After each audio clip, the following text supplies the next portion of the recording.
Looking for a really awesome and amazing graphic designer? How about an illustrator or a photographer? This is Rainey Roberts, and I wanted to tell you how you can get my designer, illustrator husband, Scotty Roberts, to work for you on your project. Do you have an awesome self-published book but no cover, or even worse, a cover that really sucks? Do you need a kick-ass logo for your company or some f***ing awesome graphic designs for your ads or website? Then get in touch with my husband for the best f***ing awesome kick-ass design and illustration. He knows his stuff, and he's been at this for more years than I've been alive. Go to ScottAllenRoberts.com. That's Scott with 2 T's, ALANROBERTS.com to take a look at his online portfolio of work, or call 651-468-8115. Now go out and kick some ass with some kick-ass graphic design. Hire my dad, so he can take me to Disneyland.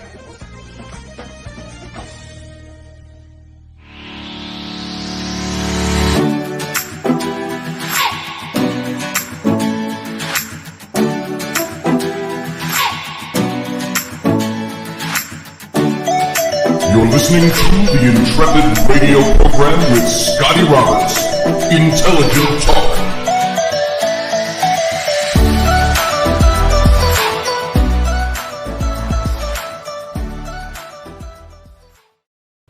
Yo, folks. Happy Monday evening. This is Scotty Roberts. You're listening to my show, of course, the Intrepid radio program right here on the Odyssey Radio Network. That's ODYSY1.com. Come on over, see all the goodness that's Odyssey Radio. Find out all the times throughout the day where you can hear this show played on their schedule over there. Hi, Rowan. Thank you for hopping in. And, of course, if you don't know it already, you're here on my YouTube channel watching the live broadcast in video. And that's at youtube.com/Mr. Scotty Roberts. I want to welcome all you dudes, dudettes, cool cats to the show tonight. And Rowan, did you have something to say other than stand back there and mock me a bit? Say something hi. Say hi and go. Hi. Bye. See ya. Okay, scram. Go. Bye. Bye. Whew. All right. All right. Familial intrusions. All right, close the door. All right, close the door. Quickly. Wow, something's in the way. All right, guys. So we are children. That child, I got to tell you guys, those of you who are dads, moms, parents, that child, I took her out today and she was like a mile a minute. Just does not stop talking. I think we talked about that on Sunday, yesterday on the Sunday morning show. And so James says, hooray, the reminder in YouTube worked. Fantastic, James. I'm glad it worked for you. And so, hey, Corey Blake, good to see you. Glad that you are in the show tonight in the chat room. And my daughter wants to be here doing the show, but we're not going to let her. And who else we got in? We got Roger Rabbit was here very early. I was just listening, looked up to see her mocking him. That was awesome. Yeah, that's what my daughter does. But today, all I had to do today was run to the bank. I had to run and deposit a check. It was a nice surprise. It was a royalty check from my publisher. And I like when I get those. And so it's you're earning money, but it's always a surprise when it hits you. Oh, yeah, royalty check. Cool. And so we brought that in, and I had to run it to the bank and make a deposit. And my daughter said, let me come with. Sure. This is about 5 o'clock tonight. And so we drive to the bank, which is about 5 minutes from here. And the whole time, my daughter's just going on, no. And this and that and the other thing, and the clothes that I'm wearing to school. I can't wait for school to start because I can wear my good clothes. And, can I get my hair cut? Can I dye my hair purple? No, I want it to be indigo blue. And then I want it blue. And can I get a haircut before school, Dad? And I said, we already got your haircut. We got it trimmed down. Okay, well, I don't think I need another one, but I'd like to curl it. Maybe I should get it done curly. Or really, can I shave the side of my head, Dad, and have the long on one side? I said, absolutely not. That's not going to happen. And I said, you can do that when you're 18 and out of my house. And so on and on and on it went. And then she said, we're sitting across the street while we're in the drive-thru. and there's a Caribou coffee, which if you're from the north, you know what Caribou coffee is. They're all over the upper states. It's like Starbucks, but different. And she said, "Oh, Dad, can we go to Caribou Coffee? I want to get a caramel mud bomb or whatever they call it coffee." And I'm like, "No, it's too late in the day for you to have a coffee. Please. No, please. I already gave you my answer. No, come on, Dad. Come on, please, please." And I'm trying to talk to the banker who's on the intercom now. "Can I help you?" And my daughter's going, "La, la, la, please. La, la, la, la, la, la, la, la." And I'm like, "Shut it, child." And there's one point I'm looking at the banker, and I did start to laugh a little bit when she started doing the la la las. But yeah, that gets the child sometimes has to be quiet. And I looked at her and I said, "Will you just be quiet?" And it continued until we got back home. And I'm like, "I'm dropping you at home now. You're home. You're done. Bye. See ya. Bye. See ya." And, and so blah, blah, blah. Hey, Michelle Canham Free. Good to see you. Brother Finn, Master Finn is aboard, my first mate. And so if you've got any problems, any contentions, any issues, Master Finn can help you in the chat room. Master Finn will also be monitoring the chat room as he does. And if you're naughty and out of line, he'll take care of you. He will cut you off at the knees, the good power first mate that he is. Scott Allen, good to see you. I'm glad she wants her pop time. That's very true, Scott Allen. Well, she gets it. That's the beauty. I'm here all day. Scott, I think you work at home a lot and you do your stuff, so you know what that's like. So I'm here all the time. The little one gets really tired of me, but the only time she really talks to me, the little one, the 6-year-old, when I'm on the phone, when I'm talking to a client, something, and all day, and she screams at us all day. "Stop screaming at your mother." And then, of course, I had a phone call come in about 40 minutes ago, and it was from an old one of the old youth pastors of mine from when I was in high school. And I see him on Facebook every now and then. And I said to him today, I said, "We got to connect sometime. I'd love to talk to you." And so he called me about 8:20, something like that. And so we got to talking. And of course, as we're standing there, Rainey had gone to the store with the boy. Rowan was at the neighbors at her friend's house. So it was Ellery and me. I'm out on the patio talking to this guy, and we hear the ice cream truck, bink, bink, bink, bink, bink, bink, bink, bink, coming down the street. And it's already dark out. I'm like, man, he's late doing ice cream. And Ellery comes out. She goes, "Ice cream! Oh, God, I got no cash." I said, "Mom's got all my cash. All I got are cards. They don't take cards." Oh, she rent her garment, was looking for ash to throw ash on her head, and fall into lamentation over not having any money available. And then I saw through the window the garage sale cash box. And I said, "Go check that. There might be some cash sitting in that if Mom hasn't taken it out." And as she runs in, the truck goes by and out of our subsystem here, our division. And so she was very sad that there was no, and it was hot today, Matthew Sainsbury. It was hot here today. It was cool yesterday. Nice, sunny and cool. It was hot again. It was like 90 degrees again today, and humidity's up, and flies. We've got flies everywhere this year. I don't know what's with the flies. So, hey, Elderberry, good to see you. And this is what I like about the live. We can say hi, and it's great. So we got Matthew Sainsbury, Morgan Snow. Good to see you, Morgan. And Master Finn, Corey Blake, Elderberry, Scott Allen. Who else we got in here? Michelle Canham Free. She is in here. Good to see you, darling. And who else we got? There's some people way back. We had Roger Rabbit early on. Field Guy is here. Field Guy. Yes, we do got to get together and do that interview. So let's get it lined up. It's hard to nail my feet to the floor some days. Doug Steck is here. He'll be listening but not chatting. Probably busy with the new business. That's the thing about having a new business and being an entrepreneur.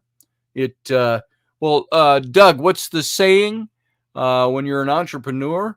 You'd rather work 80 hours for yourself than 40 hours for somebody else. And so that's what it is. And that's, I'm sure, what he's doing right now. He's putting in his 80 hours of his own on his own business, which is more satisfying than working 40 for someone else. We got, who did I just see? Lucky Stone. Good to see you, brother. Glad you're here. And people keep coming in. So I'll say hi as I see you. If I don't see you, take no offense if I don't say hi. I can't do that the whole show, especially when I'm going. Doug said 80 hours for me, a half hour for someone else. There it is. There it is, Doug. And so I hope your business is doing good. We got to catch up one of these days. Who's naughty? Somebody said they're being naughty. Scott Allen is being naughty. Matthew Sainsbury, caribou. You say interesting word. You know what a caribou is, don't you? It's like a big deer, elk, moose thing. I think indigenous to the northern states. And so we actually have caribou, ground caribou out there thawing in the kitchen. We're going to make some kind of Italian dish and use caribou instead of beef. And of course, the little girl, the 6-year-old, like, Ick, I'm not eating it. What's caribou? I said, caribou, it's like cow. Well, I won't eat a cow. I said, you like burgers, don't you? I said, you eat cow all the time. It's not like this was a news flash. So we just won't tell her when we get the dish made, probably tomorrow now. And I saw Delaney Pearl Jones. Good to see you in the chat room tonight. And everybody, it does my heart good. Durwood is here too. Yo, peeps, he says. Good to see you, Durwood. It does my heart good to see you all coming in. I appreciate it. Caribou, it's reindeer. Is caribou? Caribou's not the same as reindeer, is it? I thought they were different. So maybe they're cousins. And so Carly, hope you're doing well, says Matt Finn. Good to see you, Carly. I don't know if you're there. You are, Carly. Good to see you, darling. Glad you're here. And so let's move on here. I want to get into some of the Christo-Potter material tonight and talk about. Remember, we started this series to say how Harry Potter began as something that the Christian community found very objectionable. And it was either mildly objectionable or it was very objectionable. They said, oh, it was gateway. It was like the gateway drug to occultism and Satanism, which is as much hooey as I could muster up. That is not what it is at all. And then it's how that flipped over and how Harry Potter, the literature, the books, have become a literary archetype of Christ. Even those in the Christian community have started to say that. And the Christian community kind of flip-flopped after the third or fourth book, and there were 7 of them, and started saying, wait a minute, this isn't as bad as we thought it was. And you know what you'll find? You'll find that mostly the people that object to it are the people that never read it. And that's where you're seeing a lot of your objections. So we're going to dig more into that in a little bit. But I also want to get into something I saw here. It's an article I saw on Bill Maher. You know, Bill Maher, he does, is his show Politically Incorrect? Is that still what it's called now, or is there a new incarnation of that? But he has been coming out lately, and he's always claimed to be a Democrat and very liberal, extremely Hollywood liberal. And yet he's been coming out a lot, especially in the last 6 months on his show, and really sounding a lot like a closet conservative. But he still maintains he's Democrat and he's liberal. And he comes out and complains about a lot of the things we complain about if you're a conservative. And Bill Maher, this article I saw is Bill Maher and the left's House of Trump cards teeters at the brink of collapse. And Bill Maher, as this article states at the beginning, is lying to his audience and to himself because he's no longer a loyal Democrat. He's anti-Trump, and his enthusiasm for Trump resistance is rapidly waning, however. Liberal comedian, HBO talk show, Real Time with Bill Maher. That's his show now. Used to be Politically Incorrect. Now it's Real Time with Bill Maher, and he's on HBO. He's turned into a weekly ray of hope for those in America that are praying our country snaps out of its left-wing fascism revolution. Now, if you're on the left, not going to apologize. I'm sorry, I make no apologies. But I don't want this to be as much about politics as looking at things that are going on in the political world with Bill Maher. And this article brought up some very interesting points that I thought, I got to bring this up on tonight's show and talk about it before we get into the Harry Potter stuff again. So every Friday night on Maher's show, he finds a way to trash the woke. And every Saturday morning across social media platforms, conservatives gleefully share his most recent rebuke of the left. I'm one of them. I've posted a lot of articles about Bill Maher, what he has said about the left, what he said about the woke crowd and all of that. And the latest episode of his show, just this last weekend, really can convince you that Maher's been red-pilled and that former President Donald Trump is the sole reason Maher won't admit it, because he doesn't like Trump. That's okay. You don't have to. Trump is the only thing holding together the Democratic Party. He fig leafs progressive insanity. And on Friday, Maher opened his panel discussion addressing the Biden administration's catastrophic handling of our withdrawal from Afghanistan. And we all have heard now about that ad infinitum over the last week, several days, all last week. And Maher trashed Trump and then declared that the former president couldn't have made a bigger mess than the current one. The former president couldn't have made a bigger mess than the current one, meaning he couldn't have done any worse. Panelist Jackie Combs, a columnist for the Los Angeles Times, vapidly responded to him, "You know how you always say, I can't believe Trump did that. Well, nothing he did would make you think he'd hit rock bottom, and then, well, it could be worse." And that should be the slogan of the Democratic Party, by the way. It could be worse. And to his credit, Maher pushed back, and he demanded that Combs explain how things could be worse. And she didn't have any answer for him.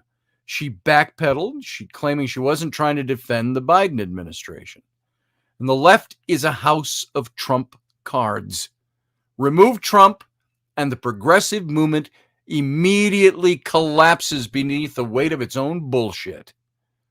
Remove Trump, and the left can't defend the authoritarian actions it's taking to overhaul America's cultural norms. And when I bring up that whole authoritarian thing, remember this? We've been talking about this book, The Authoritarian Movement, how the left weaponized America's institutions against dissent, by none other than Ben Shapiro. And so we're talking about that, but the authoritarian actions of the left, they're trying to overhaul America's cultural norms. But you remove Trump and it deflates immediately. So without Trump, Facebook's Mark Zuckerberg and Twitter's Jack Dorsey would be viewed as treasonous villains for their censorship of free speech. Do you realize that? If the Trump issue didn't exist, they would be villains themselves for their attempts to censor free speech. Trump resistance justifies infringement of the Constitution's First Amendment, is the way these guys act, the social media giants. And big tech, especially smartphones, has too much influence over American society. And on Friday, Maher ended his show explaining the negative impact of our cellular devices. Maher understands that smartphones and social media apps are disconnecting and dividing us. Trump resistance is the lone catalyst and justification for corporate media framing the events at the Capitol on January 6th as an insurrection. The insurrection, folks, if you didn't know this, the insurrection is the big lie. No one authentically believes you can overthrow the government with flagpoles, moose heads, zip ties, and horned helmets. The Taliban staged an insurrection in Afghanistan. Trump supporters staged an unruly criminal protest that never reached the level of violence seen at a typical Antifa or Black Lives Matter rally or protest. And so without Trump, the left would have to vigorously defend its contention that men can be birthing people. It would also be forced to defend allowing biological men to compete against women in sports. Would America's laissez-faire policy at our southern border exist without Trump? Our immigration policy makes absolutely no sense right now, and it can't be defended. It doesn't serve the greater good of our country. It's as big a mess as Afghanistan, and we're allowing the illegal immigrants to flood our country simply because doing so is anti-Trump. That's the only reason, because they can't admit that Trump was right about something. So it's anti-Trumpism that pushes what's going on now. Hey, Dave Potter, Uncle Dave is in the room. Barbie D is in the room. Good to see you. Glad that you made it in tonight. And so critical race theory, CRT, depends on Trump resistance for legitimacy. Did you know that? It can't survive scrutiny and analysis. And on Friday, Maher and his interview guest, gay conservative writer Andrew Sullivan, mocked the New York Times 1619 Project and complained that the left has moved away from the goal of a colorblind society. You should watch Friday's show, by the way. Go look it up. It was amazing. Maher flirted with multiple third rails, including suggesting that vaccines and masks shouldn't be regarded as more important response to COVID than exercise, losing weight, and a healthy diet. Whew, does that go against the narrative or what? Watching Maher on Friday made me ponder what the world would be like if Trump abandoned politics. Would it hasten the collapse of the fascist left? If you removed the Trump card, would it force the fake leftists to confront the fraudulence of the rest of the progressive hand? I saw friends of mine today and over the last couple of days trying earnestly, sincerely, and they're good people. They're just leftists, but they're very good people trying to defend Biden's Afghanistan issues, trying to defend certain things. They are both, this couple I know, they're both hugely support the vaccines. And now they're worried that the husband is very possibly coming down with COVID. And they're saying, well, good thing we were vaccinated because it might not be as harsh as it would have been. I thought you weren't supposed to get COVID if you got the vaccine. Time will tell on that one. We don't know for sure yet for my friends. For my friend's sake, I hope it's not. But if he does have it, I hope he has it the way I had it. Headache, sinus infection, loss of taste for a week, and back to normal. So I believe at this point, the majority of leftists are fake leftists. Folks, hear me on that. They're fake leftists. Black people, the house pets of liberals, are required to hate Trump and all conservatives. It's the requirement to be a liberal. Gangbangers and drug dealers command more respect in the black community than black Trump supporters. And there's nearly as much pressure on white people. Who wants the baggage of being assumed racist for espousing conservative beliefs? It's the narrative that's being played out there. Disavow Trump, and supporting leftist policy protects you from accusations of homophobia, racism, misogyny, xenophobia, any number of things. But you got to be able to renounce Trump in order to get into the safe zone. So pretending to be a Democrat exempts you from being held accountable for any of the violations of political correctness. Late night comedian Jimmy Kimmel co-hosted The Man Show and performed in blackface years ago. He's in good standing in the liberal community. Why? He's a Trump hater. Meanwhile, Jeopardy just canceled its brand new host because of things he said on a podcast no one listened to 10 years ago. Maher recognizes this hypocrisy, and he likely knows that he'd be canceled too if he didn't keep up the charade of being a loyal Democrat and a devout Trump hater. Trump hate is the Democratic platform. Boom. Boom, bada boom, over and over again. Trump hate is the Democratic platform. Do you notice what are the accomplishments of Joe Biden the first couple of months he's in office? To absolutely eradicate and cancel anything Trump. Even if they find out later that Trump's policy was right, they can't admit that. That's why the border in the South is in shambles. So it justifies Afghanistan having a hate Trump platform. Justifies Afghanistan. The border. 20 new genders. Censorship. Critical race theory. Mandating experimental vaccines. Oh, okay, I guess Pfizer has been now FDA approved. How'd that happen? Whose palm got greased on that one? And of course, it gives us Alexandria Ocasio-Cortez. But sometimes I think Trump has proven his point. He awakened the public to the swamp, the financial alliance among global corporations, political elites, and American adversaries. Does he have more to offer? Or is he now an impediment, a blinding force that stops well-intentioned people from seeing the damage the other side's doing to America?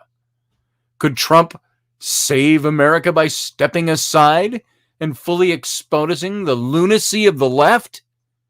So what I'm suggesting reminds me of the strategy that civil rights workers used to defeat segregationists. Bible-thumping, carrying men and women put on their Sunday best clothes and let photographers and cameramen document their behavior as bigots. The image won the civil rights movement.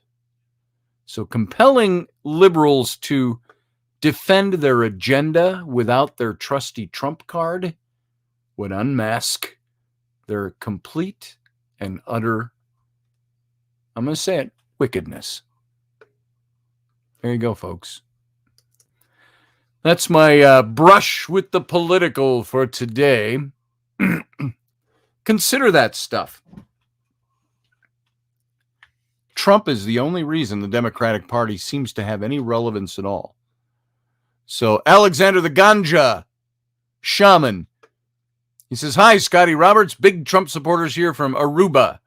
Biden for Gitmo." There you go.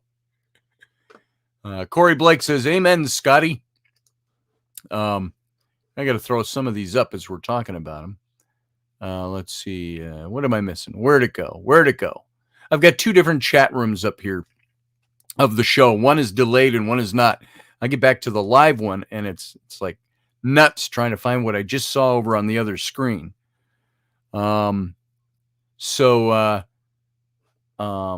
said, "Amen, Scotty. Bada bing, bada boom. Hitting on all the cylinders tonight, one issue after another. Killing it." Thank you, Corey. We're trying. As much as this show is not a political show or about politics, those of you out there who don't like hearing the political stuff, I'm sorry, but I make no apologies. It was worth talking about, something and we're going to move on into some other stuff now. So feel free to come back in and make your face known and have fun with stuff. And let's see, what do we got in here?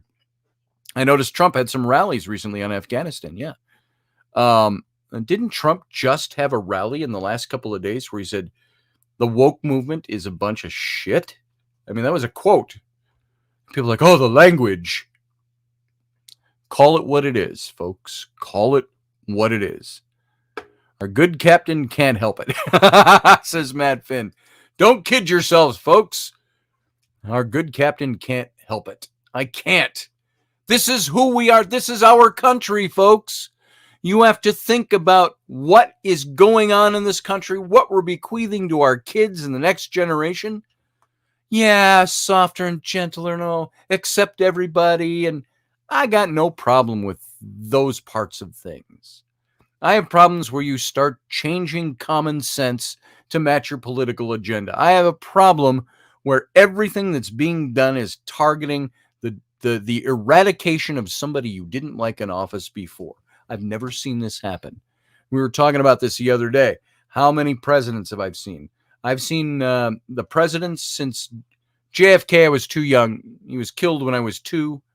But Lyndon Johnson, I got a taste for him. Nixon, I knew pretty well. Ford, and then, of course, on to Jimmy Carter and Reagan and Bush 1 and Clinton and Bush 2 and Obama and on into Donald Trump and now Biden.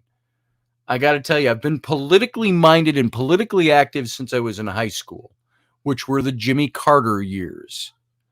And Reagan was elected in 80. I graduated high school in 78. And I've said this before, I'll say it again just because it's fun. I mentioned it to somebody yesterday. I said, you know, that 70s show that was on, that sitcom, that 70s show, the year those kids graduated high school in that, 1978, that was my year. So that's why I enjoyed that, because that was my time. But I got very politically active under Reagan, where I helped vote him in 1980. And I got to tell you something. Something's got to change here quick. And all of us, it's time to stop being the quiet conservatives and say things are going to right themselves. You don't even have to be a conservative to see the bullshit out there. So look at it and figure it out, guys.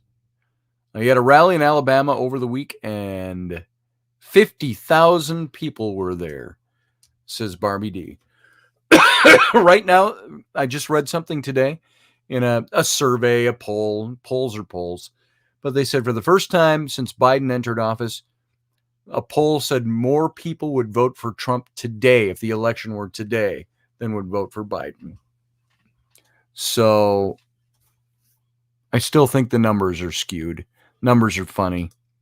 What was that that popped up? FDA approval today. Corners organized labor. They cannot refuse the vax now. There you go, Texas Joe. That's very scary when you can take somebody's job for not taking a vaccine. Let's see. What do we got? Anyway, let's move on. Let's get into our topic for tonight. First thing I'm going to do, though, I'm going to cut out to a little ad break. Let me cleanse my palate of politics. You cleanse yours as well. And let's do this little 2-minute break here. So you guys sit tight. Hang on. I'll be right back.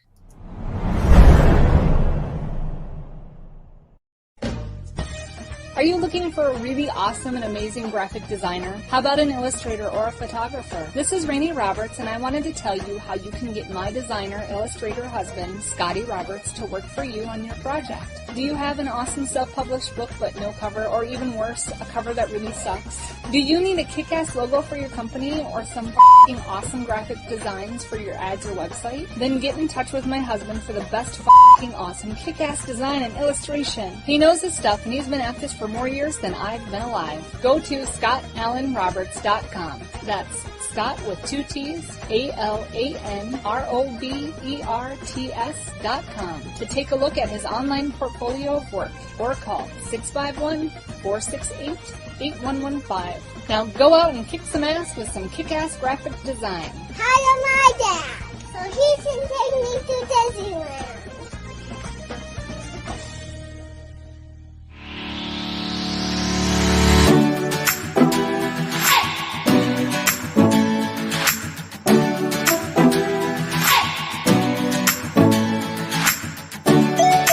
You're listening to the Intrepid radio program with Scotty Roberts. Intelligent Talk.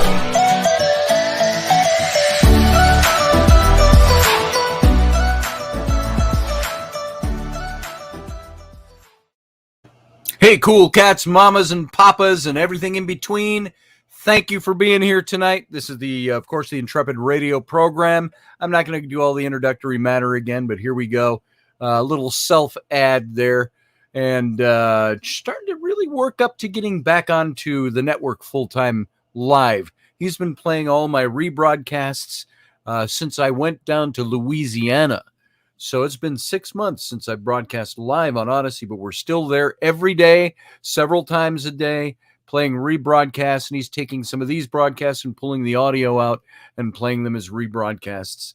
But we'll get live as soon as I get set up in the new studio at the new digs. We'll be going live everywhere again. So Thanks, everybody, for all your input on the chat room about the stuff we were talking about in the first segment. Let's get into this whole Harry Potter thing. We left off talking about, first of all, Harry Potter is a Christ figure, is what this is really all about.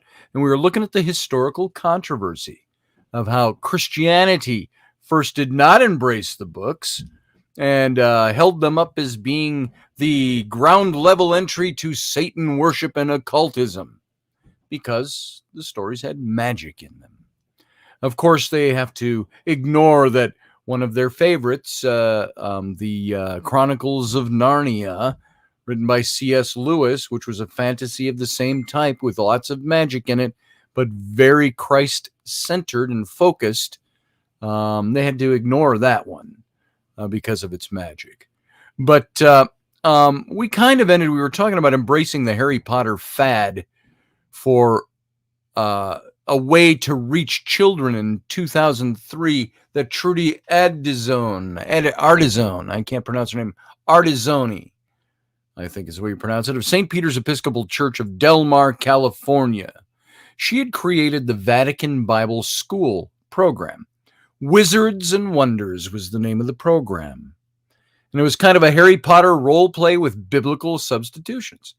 And according to the online description, God delights in any path that leads us to him. And so there's no reason not to use Harry Potter as a fun and engaging activity. This coming from the community that shunned Harry Potter and anyone who read him. She said this Adrazone, through her Wizards and Wonders program, said through drama, crafts, and games, participants connect the hero's story to biblical stories in an engaging set of experiences mirroring some of Harry's. You're going to explore issues of identity and alliances, teamwork, spiritual gifts, life's direction, temptations, moral choices, courage, and faith. 2,000 years ago, Jesus taught the public through parable, metaphor, and simile.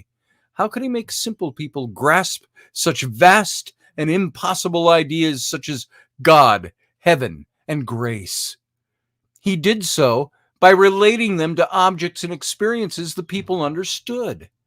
The glory and the majesty of our Lord and his divine plan were in no way tarnished or diminished by comparing them to humble shepherds and sheep, mustard seeds, yeast, and lost coins. The task of each generation is to read the Bible through the fresh filter of its own experience. If we believe we are a people led and inspired by the Holy Spirit, we should have no problem finding new metaphors for grace, love, forgiveness, and even the divine in our contemporary world. I believe God infuses his creation with the holy and makes many diverse opportunities available for our connection and revelation. My religious imagination thinks that God delights in any path that leads us to him, even if it's in tales of lonely but courageous orphan boys, silly spells, school friendships and loyalties, magic, and evil wizards. So said Adrazone. And in 2010, a congregation of the Episcopal Diocese of Iowa used Trudy's program to run a successful vacation Bible school with 30-plus children, which was picked up by the local Iowa City newspaper, then spread through online news services. The event was newsworthy because of the inherently volatile tensions that continue to be perceived between Harry Potter and the Christian community. Now, there were all kinds of changes that started to happen in 2007. Oh, Matthew Sainsbury, you bring up the prodigal son. I don't think Harry was the prodigal. He was the orphan's son. But Matt Finns is a human boy wizard, perhaps, yeah. And there was a song that a Christian artist, I think it was in the 80s, he sang this song called When God Ran. And I'm thinking about this and all the emotional tie-ins to Harry Potter, the prodigal, the orphan son, and so on. And in this song, as he's ending the first verse, he says, and the only time I ever saw God run was when he ran to me, took me in his arms, held my head to his chest, and said, "My son's come home again." And I'm trying to remember how the chorus ends, but it would sing that repeatedly as the chorus. He says it was called "When God Runs" or "God Ran" or something like that. And the only time I ever saw God run was when he ran to me and took me in his arms, held my head to his chest, and said, "My son's come home again." And even when you're speaking of the prodigal. But anyway, the landscape for the Christian-Potter relations significantly changed in 2007 after the publication of Rowling's final book, Harry Potter and the Deathly Hallows. And if you follow the movies more than the books, they divided that book into 2 movies all on its own because it was such a big book. That book was about that thick. And I remember that's the one my daughters got, and they would trade chapter by chapter to read the book. And Harry Potter and the Deathly Hallows came out in July of 2007. And not only did the book sell 11 million copies in the first 24 hours of release, in only 3 markets, by the way, it sold those 11 million, breaking all previous sales records and becoming the fastest selling book in history. It also shattered the religious opposition to Harry Potter with its inclusion of specifically Christian motifs, themes, and plot events. According to Paul V.M. Flesher, he's the director of the Religious Studies program at the University of Wyoming and the author of an article about Harry Potter for the Journal of Religion and Film. He said this: "At the end of the last book, we have a dying and rising Potter. He has to be killed to deliver the world from the evil personified by Voldemort. There's a Christian pattern to this story. It's not just good versus evil. Rowling is not being evangelistic. This is not C.S. Lewis, but she knows these stories, and it's clear she's fitting pieces together in a way that makes sense, and she knows her readers will follow." And these revelations and the increasing support from religious leaders have spurred the proliferation of articles like the one published in the Boston Globe in 2009, titled "The Book of Harry: How the Boy Wizard Won Over Religious Critics." The sudden praise of J.K. Rowling's boy wizard also allowed some religious leaders to gain an instant platform simply for approving of the boy wizard and encouraging other Christians to do the same. Mary Hess, for example, of Luther Seminary in St. Paul, right here in St. Paul, Minnesota, writes in the journal Word and the World. She wrote this: "Rather than decrying as wicked certain elements of the series, as far too many Christians have done, we ought to be inviting our communities into deeper appreciation of both the similarities and the contrasts between the stories and our Christian faith." Now, this task has been taken up with remarkable passion by numerous writers, both online and in print. And although books on the spiritual religious symbolism in Harry Potter are not new, there's been a marked increase in interest in media coverage. A few of the available titles include these. By the way, I had a couple of these on my shelf. I just looked over there to see if it was there. I already packed it for the move. But some of these titles, here's the titles. There's about a dozen of them. Harry Potter Power, The Seeker's Guide to Harry Potter, Looking for God in Harry Potter. That's one of the ones I own. The Hidden Key to Harry Potter. And by the way, I got those books because my ex-wife, the mother to my 3 older kids, was so objectionable. She was just railing on my kids. So I wanted to read this book and I wanted to give that to her. She didn't want it. But Looking for God in Harry Potter. The Hidden Key to Harry Potter. Harry Potter and the Torah.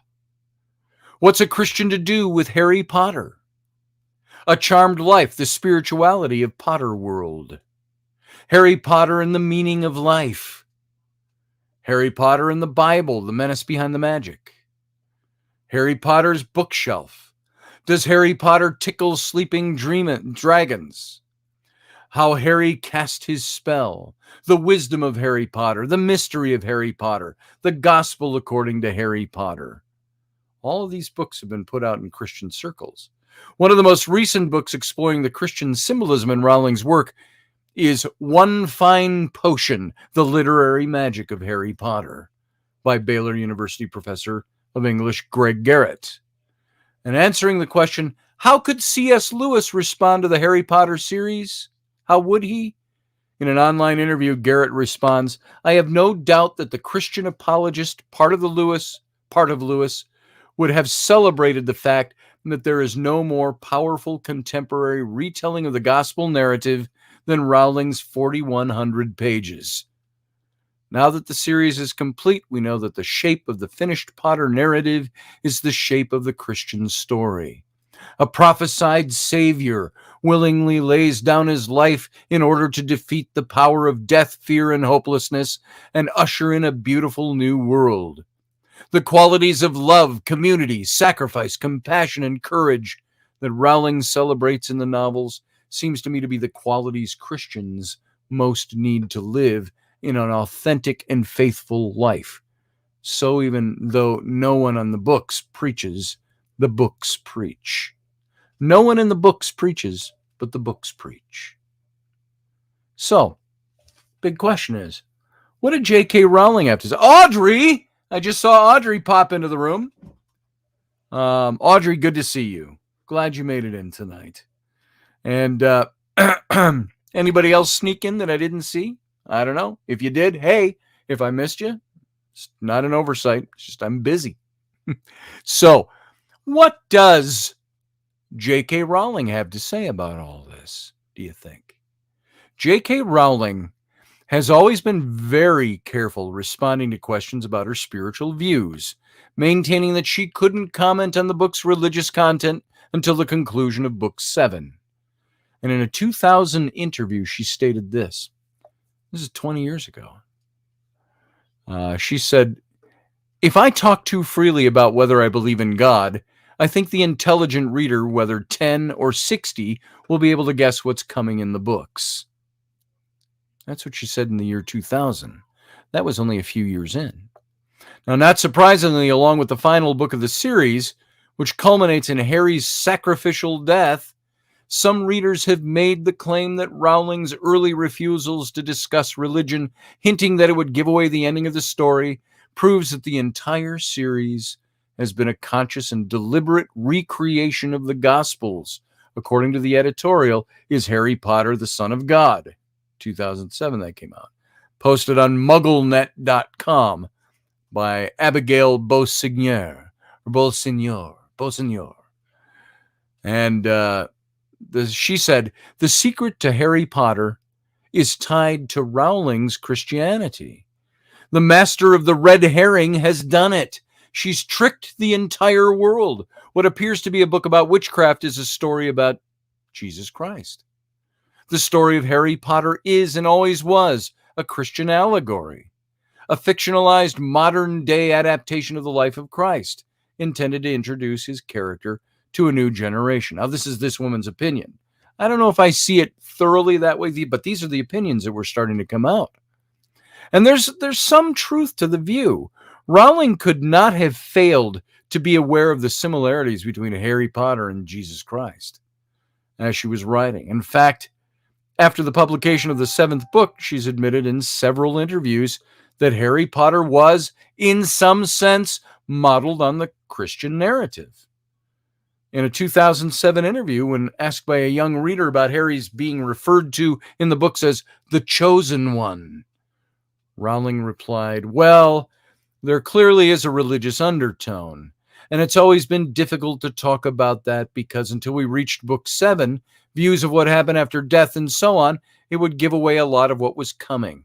So yes, my belief and my struggling with the religious belief and so on, I think is quite apparent in this book. And at the same time, Rowling, I was just looking at the chat room, seeing what everybody's yelling about. That's just Audrey. Hey, Morgan, McFree, Elderberry, Matthew, she says. There you go. Hey, Barbie, she says. So, At the same time, Rowling, although reported to a regular churchgoer whose daughter Jessica was baptized into the Church of Scotland, has been careful to say that she didn't set out to convert anyone to Christianity. That wasn't the purpose of her books. She said, I wasn't trying to do what C.S. Lewis, the author of the Chronicles of Narnia, did. It was perfectly possible to live a very moral life without a belief in God. And I think it's perfectly possible to live a life peppered with ill-doing and believe in God. And she reaffirmed this position during her appearance on the Oprah Winfrey Show back in 2010, now 10 years ago, insisting that her books have no religious agenda. They may be types, but they're not. There's no agenda to the books. She said, Rowling said, I'm not pushing any belief system here. Although there is a lot of Christian imagery in the books that's undeniable, but that's an allusion to a belief system in which I was raised. And so this is where we start coming to the comparisons between Jesus and Harry Potter. Because now that we've really established that there were similarities between Jesus and Harry, and that those exist in the book and have been recognized by academics and religious leaders and even Rowling herself, we should take a closer look. Look at the actual parallels before continuing on. I've listed a few of the main items here, and I want to express these to you. And of course, there's no end to this kind of exegesis of literary passages, and acute readers are going to be able to find many more connections. But here's some of the basics. The miraculous birth. Both Jesus and Harry have a miraculous birth story, which includes the survival of an attempt on their lives by evil powers, who tried to kill them because of a prophecy that the child would someday challenge their rule. Jesus goes into hiding in Egypt with his parents when King Herod orders the massacre of all the young male children born in Bethlehem because of the prophecy he'd heard from the Magi. Harry Potter's parents, meanwhile, weren't lucky enough to be warned by an angel, and Lord Voldemort kills them both.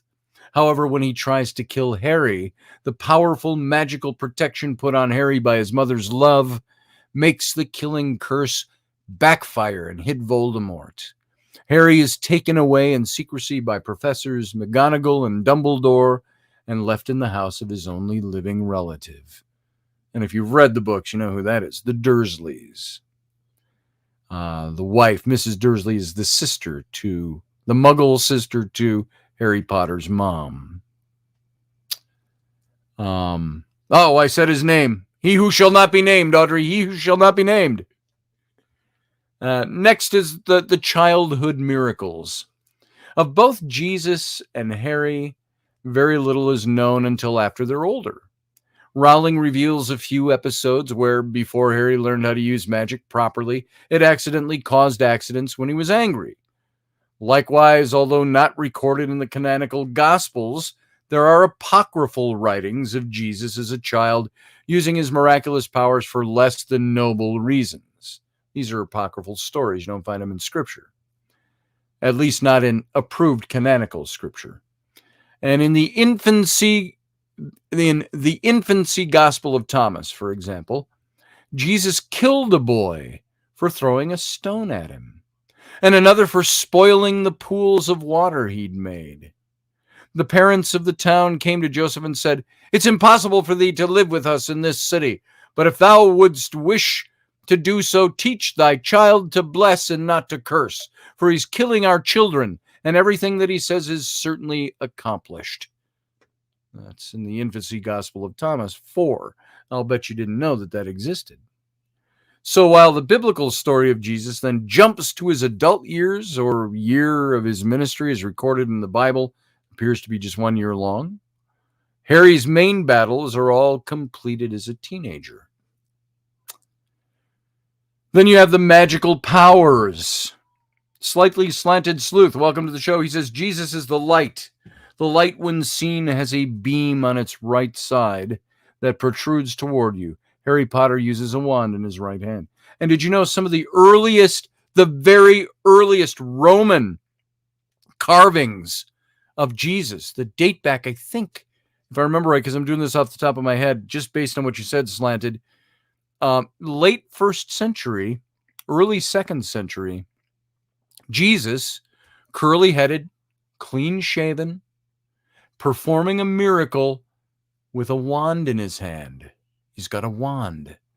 And there's a couple of these images in Roman, not Roman Catholic, Roman church carvings. Wall reliefs is what they are, plaques. So it might be, we're looking at magical powers now. It might be controversial to suggest that Jesus, like Harry, is a magician. However, it's no secret that the figure of Jesus was endowed with miraculous powers. Many of his feats in the Bible may seem to critics little different than party tricks, some of them.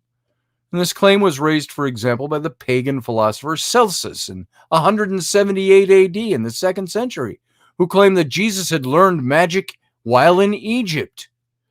Celsus in the 2nd century wrote, Jesus, on account of his poverty, was hired out to go to Egypt.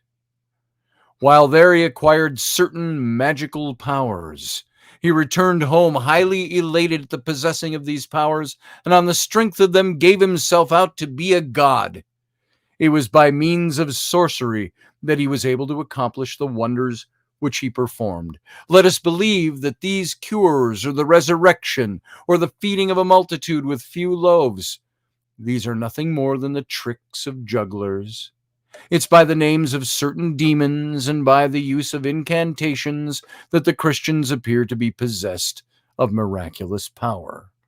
That was Celsus, way back in the 2nd century, writing that. Even in his own time, the miracles of Jesus were not particularly impressive. Similar and greater feats of supernatural prowess were regularly associated with other mythological figures. Early converts confessed that they had difficulty separating the miracles done by Jesus and the apostles from those done by heretics and apostates. In the pseudo-Clementine literature, Simon Magus, who was said to be like Jesus, a disciple of John the Baptist, walks through fire, flies through the air, makes statues walk and turns stone into bread. He becomes a serpent, changes himself into gold, opens locked doors, makes dishes bear themselves and wait on him. The author admits, if we did not know that he does these things by magic, we ourselves should also have been deceived. And so, what feats did Jesus perform as evidence of his divinity? He changed water into wine. Harry could have learned to do that in transfiguration class. I don't know, maybe it would have been something like, impresso vino. Poof, and you've got wine out of water. Jesus walked on water. Harry would have used the spell Wingardium Leviosa. Wingardium Leviosa. Okay, getting my Latin here. Wingardium Leviosa. To walk on water. And multiplied fish and loaves of bread. A similar spell was put on the contents of Bellatrix's bank vault, which Harry broke into in Book 7. The truth is that there's no miracle performed in the Gospels that is in any way more astounding than the many magical feats in Harry Potter's world.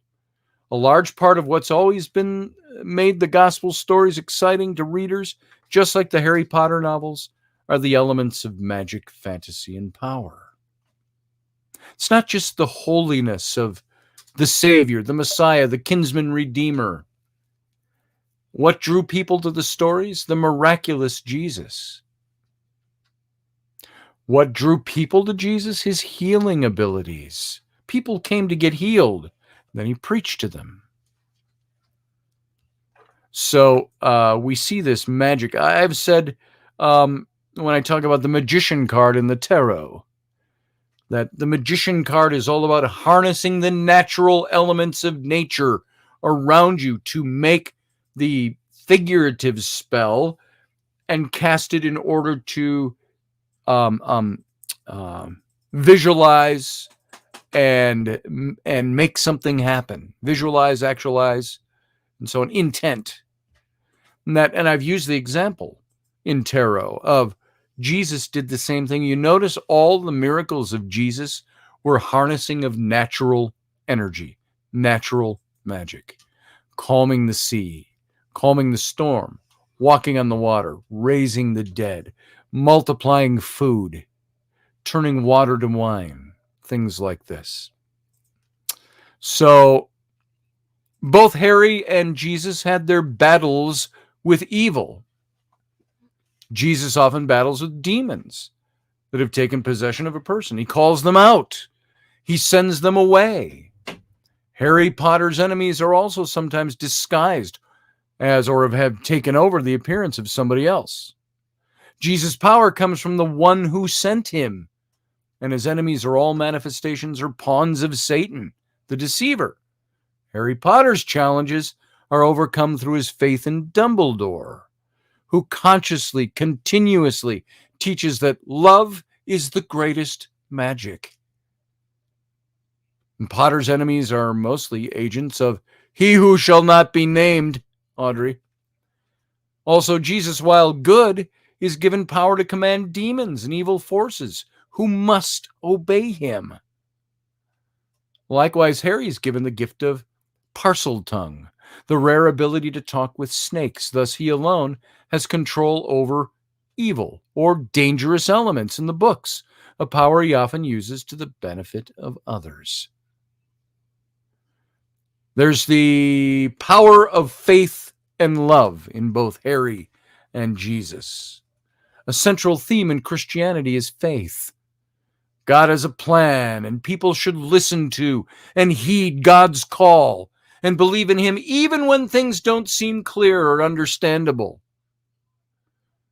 What was it Jesus said to Thomas? Blessed are those who see and believe, and more blessed are those who don't see and yet still believe. And a similar theme is found in Harry Potter, between Harry and Dumbledore.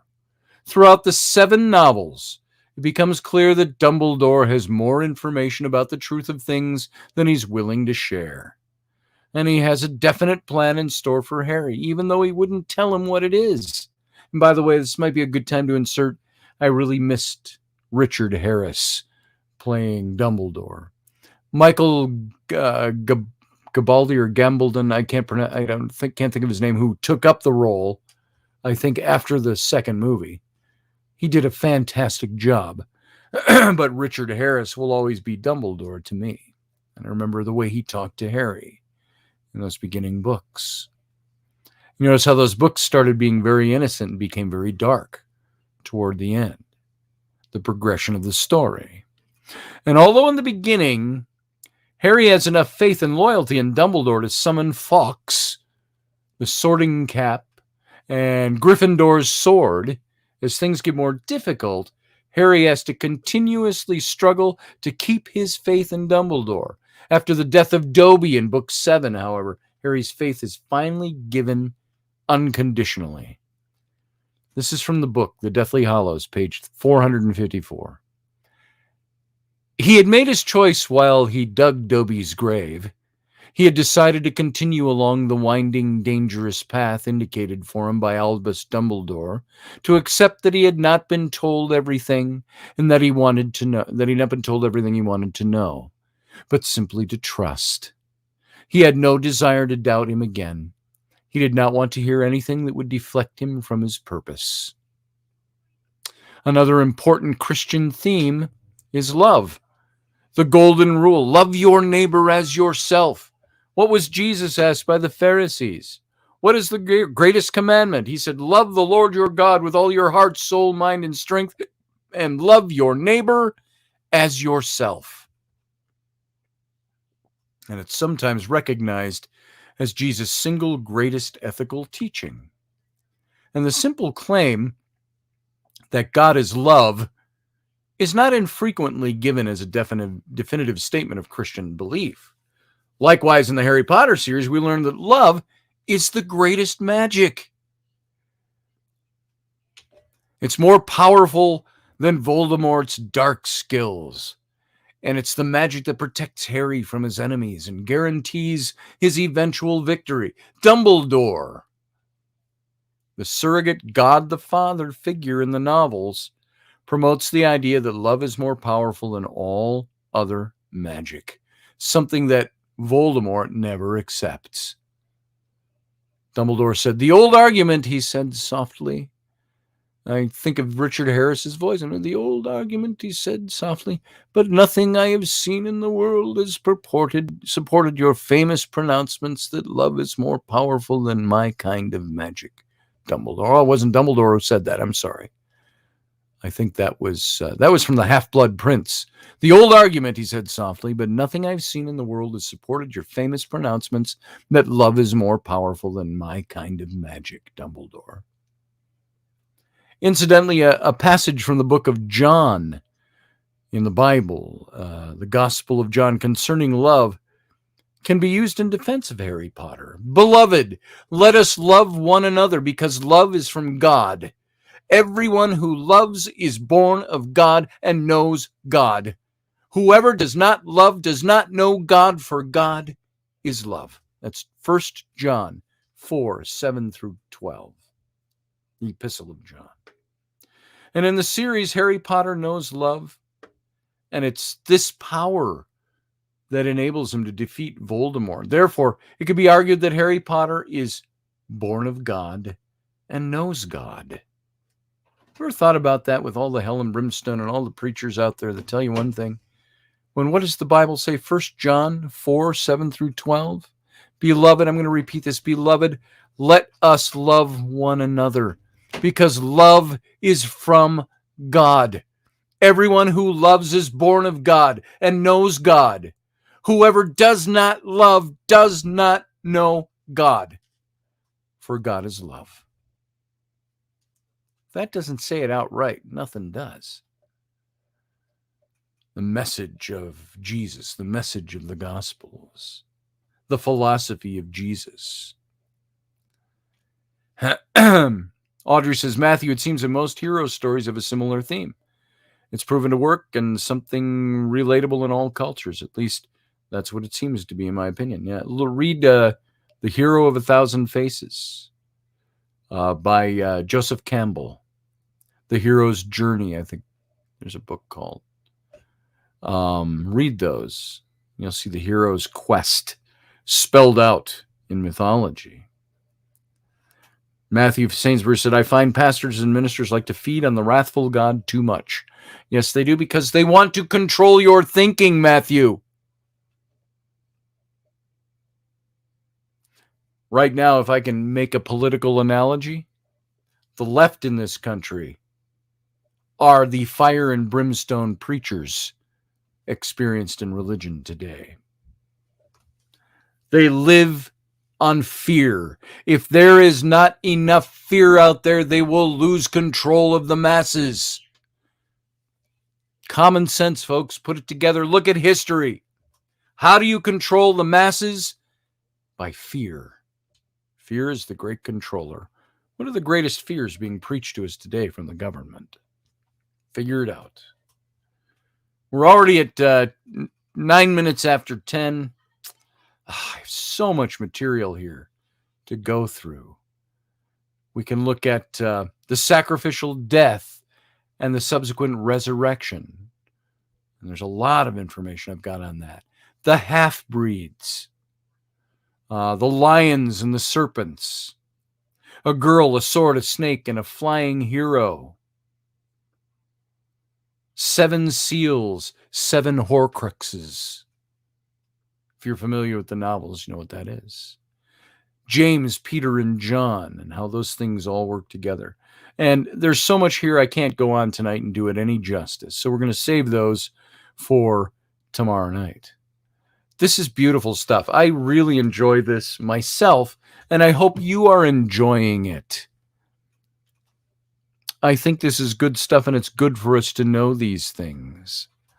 It's good for us to see this, especially in modern literature, and to see these archetypes that have been put forward. David Potter, you said it, brother. This is the thing that I didn't know for a very long time, folks.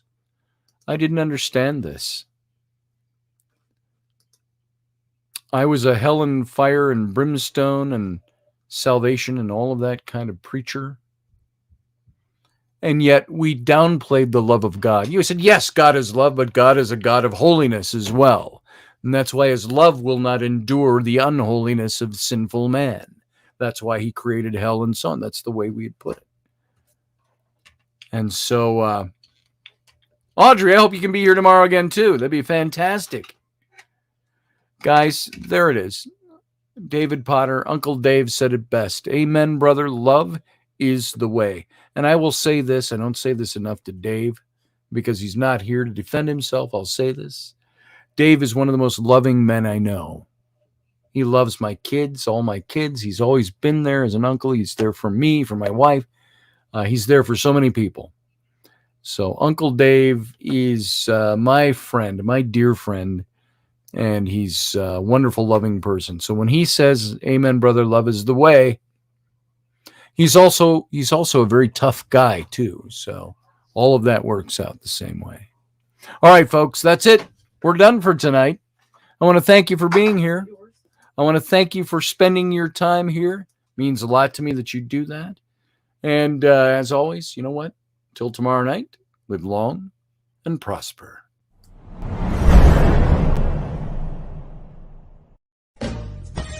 Are you looking for a really awesome and amazing graphic designer? How about an illustrator or a photographer? This is Rainey Roberts, and I wanted to tell you how you can get my designer, illustrator husband, Scotty Roberts, to work for you on your project. Do you have an awesome self-published book but no cover, or even worse, a cover that really sucks? Do you need a kick-ass logo for your company or some f***ing awesome graphic designs for your ads or website? Then get in touch with my husband for the best f***ing awesome kick-ass design and illustration. He knows his stuff, and he's been at this for more years than I've been alive. Go to ScottAllenRoberts.com. That's Scott with 2 T's, ALANROBERTS.com to take a look at his online portfolio of work, or call 651-468-8115. Now go out and kick some ass with some kick-ass graphic design. Hire my dad so he can take me to Disneyland.